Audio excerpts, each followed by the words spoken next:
যেটা দেবেন সেটাই পাবেন। এই জন্য গীতায় অর্জুনকে বলেছিলেন যে এ জগতের চোর কারা? যারা ধন ধান টাকা পয়সা চুরি করে কি তারা চোর?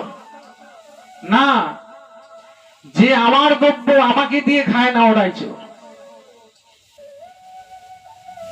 এই যে শাক সবজি ফল মূল যা কিছু আছে সব তো ভগবানই তৈরি করেছে, তাহলে ভগবানের সৃষ্টি।